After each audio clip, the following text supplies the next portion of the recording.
মানে মোৰ কথাটো হ'ল যে সঁচাকৈ যদি কংগ্ৰেছে বিজেপিক হৰুৱাব খোজে তেতিয়াহ'লে আমাৰ বিৰোধী দলবিলাকৰ মাজত একতা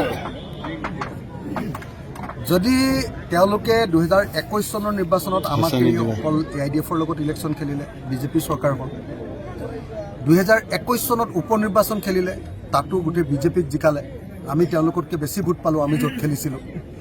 আকৌ 2024 চনত লোকসভা নিৰ্বাচনত তেওঁলোকে আমাক এটাও চিট নিদিলে তথাপিও আমি তেওঁলোকক জিকাই দিলোঁ তৃতীয়বাৰ আমাক ঠগিলে তেওঁলোকে চতুৰ্থবাৰ আমাক ঠগিলে এইবাৰ উপ নিৰ্বাচনত 5টা চিটৰ এটা চিট বিচাৰিছিলোঁ তেওঁলোকে নিদিলে আমি এৰি দিলোঁ তেওঁলোককে সহায় কৰিম বুলি ক'লোঁ তাৰ পাছতো লেফ্ট পাৰ্টিবিলাককো CPIMLকো নিদিওঁ বুলি যেতিয়া ক'লে তেতিয়া আমাৰ হেৰিটো ভাগি গ'ল কংগ্ৰেছ আমাৰ পৰা মাজৰ পৰা ওলাই গ'ল এতিয়ালৈকে 4বাৰ কংগ্ৰেছ দলে আন দলবিলাকক বিশ্বাসঘাতকতা কৰিছে কংগ্ৰেছে ভাবে যে অকল গোটেই অসমত তেওঁলোকৰ অকল সংগঠন বহাব লাগে অকল পঞ্চায়তবিলাকত তেওঁলোকৰ সংগঠন হ'ব লাগে বাকী দলবিলাকে খালি তেওঁলোকক সহায় কৰি দিব লাগে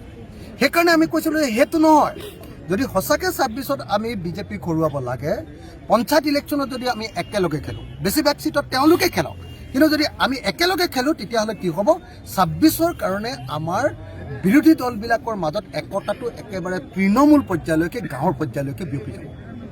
তেতিয়া আমি বিজেপিক হৰুৱাবলৈ বেছি ভাল হ'ব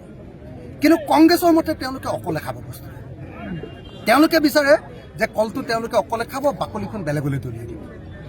তেওঁলোকে কি কৰে কংগ্ৰেছে সদায় অকলে তেওঁলোকে ইলেকশ্যন বিজেপিৰ বিৰুদ্ধে খেলিবলৈ যায় ইলেকশ্যনৰ আগত কৈ থাকে যে আমি একলগ হ'ম ইলেকশ্যনটো অহাৰ লগে লগে তেওঁলোকৰ জুই লাগে আৰু লগে লগে তেওঁলোকে অকলে ইলেকশ্যনটো খেলে আৰু ইলেকশ্যনটো যোৱাৰ পাছত আকৌ কয় যে আমি একলগ হ'ম ইলেকশ্যনটোৰ সময়ত বেলেগ হৈ গৈছে এনেকৈ 4টা ইলেকশ্যনত বিজেপিক জিকালে মোক আপোনালোকে নিজে কওক যে আজিৰ দিনটো কংগ্ৰেছে অকলে অসমত বিজেপিক হৰুৱাব পৰা অৱস্থাত আছে নাই নিশ্চয় নাই যদি সঁচাকৈ বিজেপিক হৰুৱাব লাগে আমি চব একলগ হ'ব লাগিব আৰু যদি চব একলগ হ'ব লাগে প্ৰত্যেকবাৰে যদি কংগ্ৰেছে অকলে ইলেকশ্যন খেলি থাকে তেতিয়াহ'লে একলগ হ'ব নাই মই সেইকাৰণে কৈ আছোঁ যে এইবাৰ পঞ্চায়ত নিৰ্বাচনত যদি আকৌ 5 নম্বৰ বাৰৰ কাৰণে ঠগে তেতিয়াহ'লে কিন্তু আমিও কংগ্ৰেছক একেবাৰে সদায় এনেকৈ ৱাক অভাৰ দি নাথাকোঁ সদায় খালী ফিল্ডত তেওঁলোকক দৌৰি থাকিবলৈ আমি নিদিওঁ তো আমি তেওঁলোকক আৰু তেল মাৰিবলৈ নাই তেতিয়াহ'লে তেওঁলোকেহে আমাক উল্টাই তেল মাৰিব লাগে এনেকুৱা ধৰণৰ কথা কংগ্ৰেছে যে প্ৰত্যেকবাৰে যে অকলে ইলেকশ্যন খেলি বিজেপিক প্ৰত্যেকবাৰে জিকাই থাকে 26জন MLA জিকালে তাৰে 7জন MLA গুচি গ'ল বিজেপিলৈ একো একশ্যন নলয়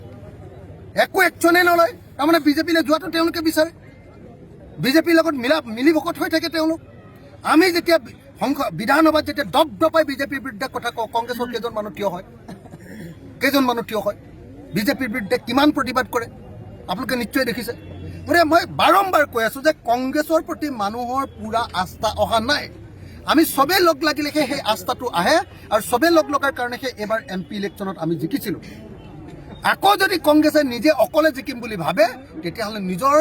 ভৰিত নিজৰ হাতৰ কুঠাৰখন মাৰি দিয়া হ'ব আৰু সেইকাৰণে কৈছোঁ যে পঞ্চায়ত নিৰ্বাচনটো একেলগে খেলিব যদি কংগ্ৰেছে নামানে তেতিয়াহ'লে তেওঁলোক নিজে কংগ্ৰেছে আৰু এটা মানে সিদ্ধান্ত লৈছে যে ৰাজ্যিক পৰ্যায়ত কোনো ধৰণৰ পঞ্চায়ত নিৰ্বাচনৰ আগে কোনো ধৰণৰ মিত্ৰতা নহয় জিলা পৰ্যায়ত মই যিমান দূৰ জানো কংগ্ৰেছে মই নিজৰ আমাৰ শিৱসাগৰ জিলা যোৰহাট জিলাবিলাকতে দেখিছোঁ কংগ্ৰেছে কৈছে যে তোমালোকে ৱাৰ্ড মেম্বাৰত যদি কিবা চিট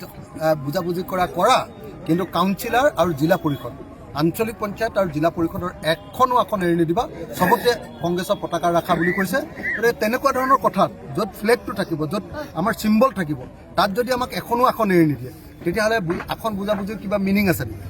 কংগ্ৰেছৰ এই দুইতলীয়া কথাটোতো আমি মানি ল'ব নোৱাৰোঁ ভাই কথাটোতো স্পষ্ট কংগ্ৰেছে আমাক প্ৰত্যেকবাৰে ঠগিব আৰু তাৰ পাছত আকৌ বেলেগ পাৰ্টিবিলাকক ক'ব যে এওঁলোক বিজেপিৰ এজেণ্ট কংগ্ৰেছ কোনোদিন বিজেপিৰ এজেণ্ট নহয় কিন্তু কংগ্ৰেছে সদায় বিজেপিৰ পক্ষত কাম কৰিব এইটো কথা নহয় সেইকাৰণে কংগ্ৰেছক একদম বাৰম্বাৰ কৈ আছোঁ আপোনালোকে এনেকৈ উৰিব নালাগে অকলে খাম বুলি পৃথিৱীখন নাভাবিব আপোনালোকে